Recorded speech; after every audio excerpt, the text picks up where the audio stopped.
नमस्कार, ज्ञानदीप संस्कृत चैनल में आपका एक बार फिर से स्वागत है।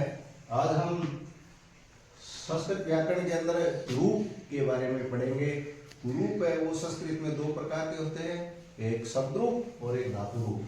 शब्द रूप आपको पता होना चाहिए। शब्द रूप शब्द के पीछे सु जो सम और षष्ठ इस तरह के जो प्रत्यार होते हैं 21 प्रत्यय लगते हैं। 21 प्रत्यय लगने के बाद में वो क्या बनता है, शब्द बनता है। जैसे ये राम जो शब्द है, इसके आगे सु प्रत्यय लगने के बाद में कि क्या शब्द बनेगा संस्कृत में, राम है। इस तरह से हरि, धेनु, नदी, गुरु, पितृ, मातृ, इस तरह के शब्द बनेंगे।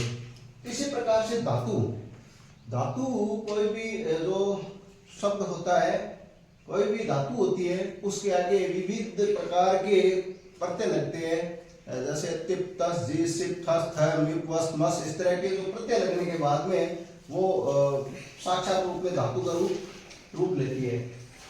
हम आज बात करेंगे शब्द रूपों का। शब्द रूपों की बात करेंगे। शब्द रूप के अंदर मातृ शब्द की बात करेंगे। मातृ का मतलब होता है माता, और इसके आगे री की मात्रा लगी हुई है, तो देखने से पता चलता है कि ये ऋकारांत है। माता है वो स्त्रीलिंगवाची है। तो ये मातृ शब्द क्या हो गया, ये हो गया ऋकारांत स्त्रीलिंग। ऋकारांत स्त्रीलिंग जो मातृ शब्द है उसको शब्द रूप के अंदर हम देखेंगे, पढ़ेंगे, अध्ययन करेंगे। तो ये 7 विभक्ति और एक संबोधन और 3 वचनों में चलेगी। प्रथमा व्यक्ति में इसका रूप चलेगा माता, मात्रो, माता, मात्रो, मात्रे। द्वितीय व्यक्ति के अंदर इसका रूप चलेगा एक वचन में मात्रम, मात्रो, मातृ। तृतीय व्यक्ति में इसका रूप चलेगा मात्रा, मातृभ्यां, मातृभि। चतुर्थी व्यक्ति में इसका रूप चलेगा मात्रे, मातृभ्यां, मातृभ्य। पंचमी व्यक्ति में इसका रूप चलेगा मातु, मातृभ्यां, मातृभ्य।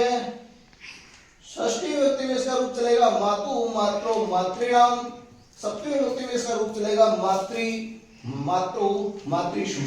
ये आप समझ गए होंगे। इस तरह का जो संकेत होता है, मतलब इसकी पुनरावृत्ति हो रही है, फिर इसकी यहाँ पुनरावृत्ति हो गई। ये संकेत है, इसका स्वयं पुनरावृत्ति हुई है यहीं पर। तो ये सातों व्यक्तियों के संबोधन में हे माता है, हे मातो, हे मात्रा है। ये जो निशान संकेत है वो किसका है, संबोधन का है। किसी को संबोधन करेंगे तो ये चिन्ह का प्रयोग किया जाता है। इसी तरह से हम बात करेंगे पितृ शब्द की। पितृ शब्द तय के नीचे री की मात्रा है, री की मात्रा इसीलिए ये ऋकारांत है।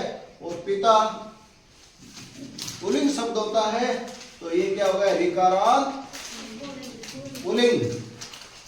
यही 7 विभक्ति संबोधन 3 वचनों में, एक वचन, द्विवचन, बहुवचन।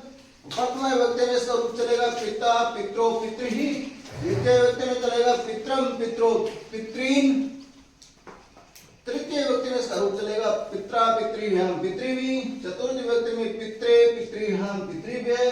पंचम व्यक्ति में पितु, पितृभ्यां, पितृभ्य। षष्ठी व्यक्ति में पितु, पित्रो, पितृणाम। सप्तमी व्यक्ति में पितृ, पित्रो, पितृषु। और संबोधन में हे पिता, हे पित्रो, हे पितृ।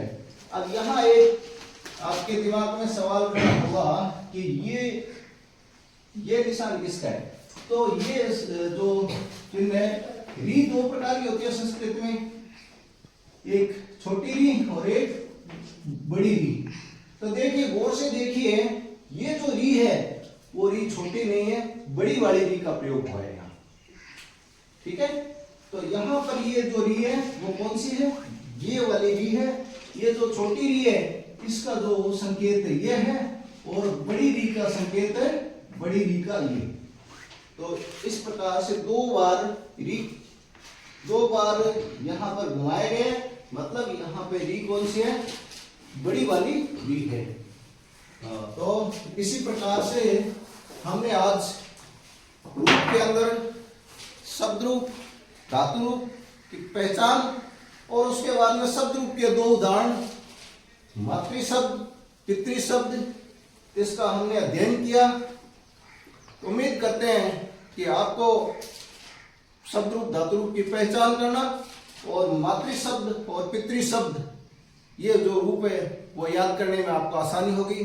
जय हिंद, जय भारत।